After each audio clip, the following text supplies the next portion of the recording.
Good morning, welcome back to my YouTube channel. আজ আমরা port Blair থেকে চলে যাচ্ছি হ্যাভলকে। তো তার জন্য তো ভীষণ এক্সাইটেড। আর এখন কিন্তু বেজে গেছে ভোর 5টা। আমরা উঠে রেডি হয়ে নিয়েছি। দেন আমাদের টোটো বলা ছিল, টোটো না সরি অটো, এখানে তো অটোটাই চলে। তো এখান থেকে আমরা চলে যাব হাড্ডো জেটি, ওখান থেকে আমরা ক্রুজে করে যাব হ্যাভলকে। তো তোমরা দেখতে থাকো, আই হোপ তোমাদের ভিডিওগুলো ভালো লাগবে।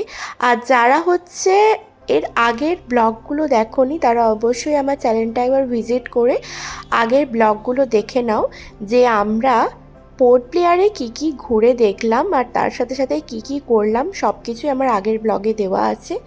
আর এখন আমরা বেরিয়ে পড়েছি। সকালের দিকটা তো খুবই সুন্দর লাগছিল, একটা মিষ্টি সুন্দর হাওয়া দিচ্ছিল, আর তার সাথে সাথে তো ভীষণ এক্সাইটমেন্ট কাজ করছিল। তো এখানে আমরা প্রায় চলেই এসেছি, আর কিছুক্ষণের পথ বাকি আছে। আমাদের হোটেল থেকে প্রায় 10 কিলোমিটার মতো দূরত্বে ছিল এই আড্ডো জেটি। তো তোমরা ভিডিওটি দেখতে থাকো, আমি তোমাদেরকে সমস্ত কিছুটা শেয়ার করব। তো এখন আমরা চলে এসেছি, আর এখানে কিন্তু তোমাদেরকে তোমাদের যে টিকিট বুকিং সেটা দেখাতে হবে। তো আমরা তো এখানে সমস্ত কিছু করেই নিয়ে এসেছিলাম, আর বাইরে সমস্ত কিছু টিকিটটা দেখিয়ে কিন্তু তোমাদেরকে ভেতরে ঢুকতে দেবে। তো আমরা টিকিট দেখিয়ে ভেতরে চলে এসেছি। আর চলো ভেতরে গিয়ে কী কী করছি সব কিছু তোমাদের সাথে শেয়ার করব। তার আগে বলে দিই, আমরা এখন ভেতরে এসে লাইন দিয়ে দিয়েছি। আর একদম কিন্তু পুরো এয়ারপোর্টের মতনই এখানে লাগেজ চেক ইন থেকে আরম্ভ করে তোমাদের সমস্ত ডকুমেন্টস থেকে আরম্ভ করে সমস্ত কিছু এখানে দেখিয়ে তারপরে তোমরা ভেতরে ঢুকতে পারবে। এই যে দেখতেই পারছো, আমরা কিন্তু এখন দাঁড়িয়ে রয়েছি আমাদের ডকুমেন্টসগুলো নিয়ে। ডকুমেন্টস আর তার সাথে টিকিট দেখিয়ে আমরা এখন ভেতরে চলে যাব। দেন ভেতরে গিয়ে আমরা লাগেজ চেক ইন করাবো। তো তোমরা দেখতে থাকো। এখন ভেতরে চলে এসেছি, আর এরপরে আমরা লাগেজগুলো চেকিং করাতে নিয়ে যাব। আর আমরা কিন্তু যাচ্ছি নটিকাতে, আমরা নটিকা লাইটে যাচ্ছি। নটিকা কিন্তু দুটো আছে, নটিকা লাইট। আমাদের দুটো ফেরি তো নটিকাতে ছিল, আর একটা ছিল নটিকা লাইটে। তো কেমন কি সব কিছুটাই তোমাদের সাথে শেয়ার করব। আর আমাদের এখন লাগেজ চেকিংও করা হয়ে গেছে। আর এইদিকে দেখতেই পারছো আমরা যেটাই করে যাব মানে নটিকা, সেটাও কিন্তু চলে এসেছে। হ্যাভলক দ্বীপ একটি বহিরাগত দ্বীপ যা পোর্ট ব্লেয়ারের উত্তর পূর্বে 52 কিলোমিটার দূরে অবস্থিত। পরিবহন করার জন্য পোর্ট ব্লেয়ার থেকে হ্যাভলক সংযুক্ত করার জন্যে কোনো রাস্তা না থাকায় হ্যাভলক পৌঁছানোর একমাত্র উপায় হলো ফেরি বা ক্রুজ। তো আমাদের নটিকা লাইট চলে এসেছে, আর আমি তো ভীষণ এক্সাইটমেন্ট ছিলাম, কারণ আমার এই ফার্স্ট বার যে ক্রুজে করে এক দ্বীপ থেকে আরেক দ্বীপে যাওয়া। তো চলো এরপরে আমরা লাগেজগুলো ওইখানে দিয়ে এরপরে উঠে পড়বো। আর আমাদের কিন্তু রয়্যাল ক্লাসে টিকিট বুক ছিল। এখানে হচ্ছে দুটো ক্লাস থাকে, একটা হচ্ছে রয়্যাল ক্লাস আর একটা হচ্ছে ইকোনমিক ক্লাস। তো সবই তোমাদের সাথে শেয়ার করব, তোমরা ভিডিওটা দেখতে। তো চলো এরপরে ভেতরে যাওয়া যাক, আর ভেতরে গিয়ে তো তোমাদেরকে সব কিছুটা শেয়ার করব। আর দেখো এখন কিন্তু উঠে পড়েছি, আর এটা হলো রয়্যাল ক্লাস, যেটার ভাড়াটা একটু বেশি, প্রায় ওই ধরে রাখো 1150 করে পড়েছে এই রয়্যাল ক্লাসের ভাড়া। আর নিচে যারা থাকবে মানে নিচের যে মানে সিটিং প্লেসটা আছে সেটা আরেকটু কম, আই থিঙ্ক 1000 কি 900 টাকার মতো হবে হয়তো, আমি ঠিক জানি না। তো এখন বসে পড়েছি, আর এদিক থেকে তো ভিউটা জাস্ট দারুণ লাগছে। এই ফার্স্ট টাইম আমি সমুদ্রের মধ্যে এরকম ক্রুজে করে যাব, একটা আলাদাই মজা লাগছিল। তোমাদের সাথে তো শেয়ার করব সব কিছুটা। আর চলো এরপরে আমি তোমাদেরকে একটুখানি নিচটার থেকে ঘুরিয়ে নিয়ে আসি। তো এই হলো নিচটা, যেখানে তোমরা সমস্ত কিছু পেয়ে যাবে, কফি থেকে কোল্ড ড্রিঙ্ক থেকে, এখানে নিচেই সব কিছু আছে। তোমরা ওপরে বললে, অর্ডার দিলে তোমরা ওপরেও ওরা মানে যারা আছে তারা দিয়ে আসবে। তো নিচে হচ্ছে এইরকম প্লেসটা বসার। তো নিচেও মানে সব কিছুটা আছে, কিন্তু নিচের থেকে আমার বেশি ওপরটাই ভালো লেগেছে, কারণ ওপরের প্লেসটা অনেক বড় খোলামেলা। দেখো এখন এত সুন্দর লাগছিল দেখতে, কি বলবো, মানে খুবই ভালো লাগছিল। তবে এটার একটাই প্রবলেম, যেটা হচ্ছে তোমরা বাইরে গিয়ে একটু দাঁড়াতে পারবে না। আমি শুনেছি যে নটিকাতে তো অ্যালাউ নেই বাইরে গিয়ে দাঁড়ানোর, কিন্তু ম্যাক্রুজ আছে ওটাও বাইরে অ্যালাউ নেই। একমাত্র গ্রিন ওশেন বলে একটা আছে, যেটা হচ্ছে আমরা টিকিট পাইনি, এখন নাকি কোনো কারণে ওটা বন্ধ আছে, নাহলে আমরা ওটাতে করেই যেতাম আপার ডেকে একদম উঠে মাস্তি করে। আর এদিকে দেখতেই পারছো আমার বর কিন্তু এখন দেখাচ্ছিল যে আমরা এখন কীরকমভাবে যাচ্ছিলাম সেটা।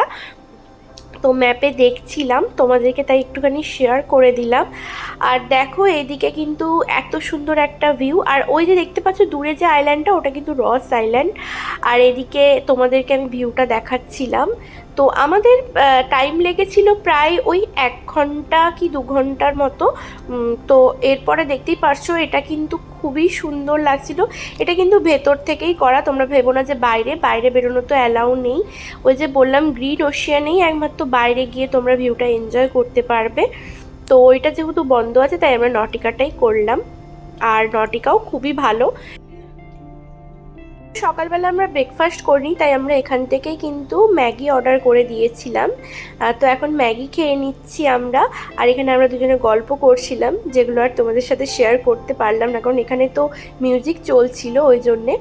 আর এই দিকে দেখতেই পারছো খুবই সুন্দর একটা ভিউ, তোমাদেরকে তো বারবার দেখাচ্ছিলাম।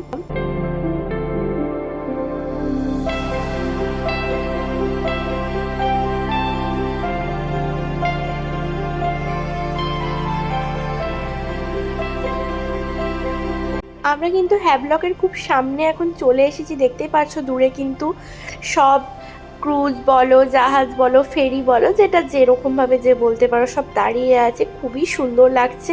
আর আমি তো ভীষণ এক্সাইটেড যে হ্যাভলক দ্বীপটা কতটা সুন্দর হবে আমি শুনেছি, আর আমি ফটোতে বলো ভিডিওতে বলো দেখেছি যে হ্যাভলক খুব সুন্দর একটা দ্বীপ। তো এখন আমরা আর কিছুক্ষণের মধ্যেই নেমে যাব, একদম সামনে চলে এসেছি। আর দেখো কথা বলতে বলতে কিন্তু আমরা একদম হ্যাভলক দ্বীপে পৌঁছে গিয়েছি। এরপরে আমরা নিচে নেমে যাব, আমাদের লাগেজ কালেক্ট করে নেব, তারপরে কি করছি না করছি সবই তোমাদেরকে বলবো। তো চলো এখন আস্তে সুস্তে আমরা নেমে পড়ি।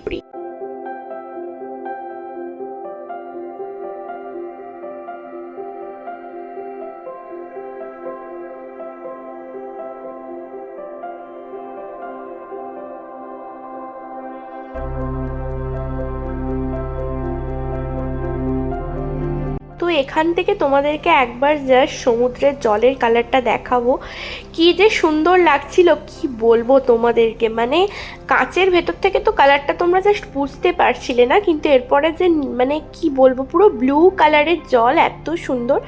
আর আরেকটা জিনিস যেটা বলবো, পোর্ট ব্লেয়ারে যে পরিমাণ গরম ছিল তার দ্বিগুণ গরম হ্যাভলকে, প্রচণ্ড পরিমাণে রোদের তেজ, আমি তো দাঁড়াতেই পারছিলাম না, এতটাই গরম। হ্যাভলকের জেটি থেকে আমরা এখন বেরিয়ে চলে এসেছি, এরপরে আমরা গাড়ি বুক করে নেব আর আমরা হোটেলে চলে যাব। হোটেলটা নিয়ে তো আমার ভীষণ এক্সাইটমেন্ট ছিল, কারণ আমরা অনেক খোঁজাখুঁজি করে কিন্তু এই হোটেলটা বুক করেছিলাম। তো চলো এখন দেখতে থাকো তোমরা ভিডিওটা। আমরা এখন গাড়িতে উঠে পড়েছি, আর এরপরে আমরা চলে যাব। দেখতেই পারছো আমাকে কীরকম পরিমাণে ঘাম দিচ্ছিল, প্রচণ্ড এখানে গরম, মানে কি বলবো, প্রচুর গরম এখানে। জাস্ট এসে কিছুক্ষণের মধ্যে পুরো ট্যান পড়ে গেছে।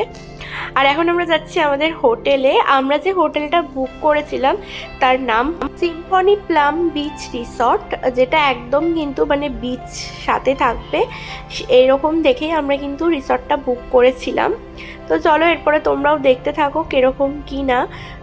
তো আমাদের এরপরে গিয়ে আরও জায়গায় ঘুরতে যাওয়ার আছে, সেগুলো তো বেরোবো, কিন্তু ভাবছি এত গরমে কিভাবে বেরোবো।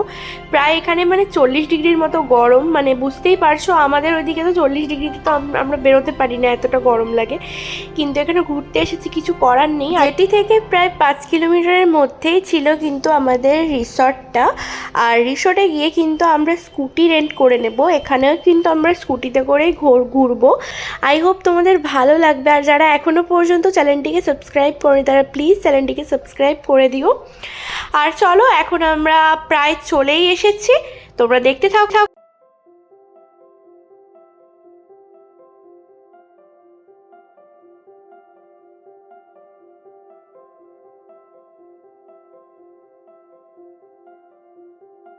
তো আমরা চলে এসেছি, আর আমাদের কিন্তু এরপরে যা যা ফর্মালিটি আছে সেগুলো সব কিছু করে আমরা রুমে চলে যাব। যেহেতু আমরা অনেকটা আগে এসেছিলাম তাই আমাদের একটু ওয়েট করতে হবে। আর এই হলো রিসেপশন, আর এত দারুণ রিসর্টটা তোমাদেরকে কি বলবো, আমার তো জাস্ট ওয়াও লেগেছে এক কথাতে।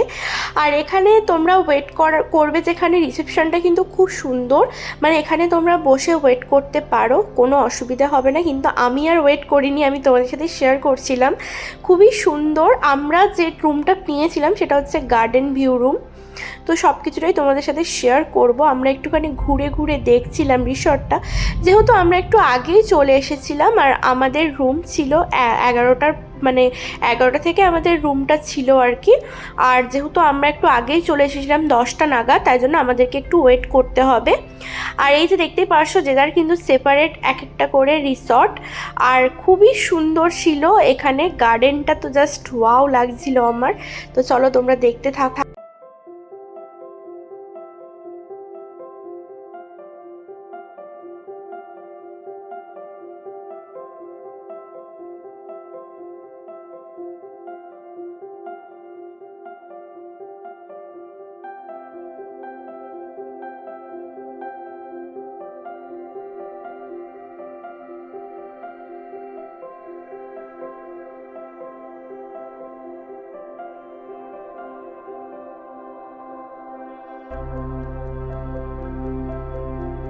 পরে আমরা কিন্তু একদম বিচের সামনে চলে এসেছি। আর হ্যাঁ, তোমাদেরকে এখানে একটা কথা বলে রাখি, তোমরা অনেকেই জিজ্ঞেস করবে যে এই হোটেলটার প্রাইস কীরকম বা আমরা কোথা থেকে বুক করেছি। আমরা তো অনলাইন থেকে বুক করেছিলাম আমাদের দুদিনে, মানে আমরা এখানে দুদিন স্টে করেছিলাম। তো আমাদের দুদিনে পড়েছিল প্রায় ওই 14,000-এর মতো, 14,000 সামথিং কিছু পড়েছিল। তো তোমাদেরকে তো বলেই দিলাম। তো তোমরাও অনলাইন থেকে বুক করে নিতে পারো এই হোটেলটা, সিম্ফনি প্লাম বিচ রিসর্ট। আর এর যে বিচটাও ছিল, মানে বিচ রিসর্টের যে মানে বিচটা এত দারুণ, তোমরা দেখতেই পারছো। এই যে দেখো কি সুন্দর এখানে দোলনা আছে, আমার তো এটা দেখে বেশি ভালো লেগেছিলো। আমি যখন অনলাইনে দেখেছিলাম আমার খুবই ভালো লেগেছে। আর তার সাথে সাথে কথা বলতে বলতে এখন কিন্তু আমরা রুমও পেয়ে গিয়েছি, আর এখন আমরা রুমে চলে এসেছি, এই যে দেখতেই পারছো। তো এই ভিডিওটা অনেকটাই বড় হয়ে গেছে, এরপর নেক্সট পার্টটা তোমাদের সাথে শেয়ার করবো আমরা কোথায় কি ঘুরতে যাব, কি করব না করব। তার জন্য তোমাদেরকে আমার চ্যানেলটিকে সাবস্ক্রাইব করে রাখতে হবে। তো আজকের ভিডিওটা আমি এখানেই এন্ড করলাম।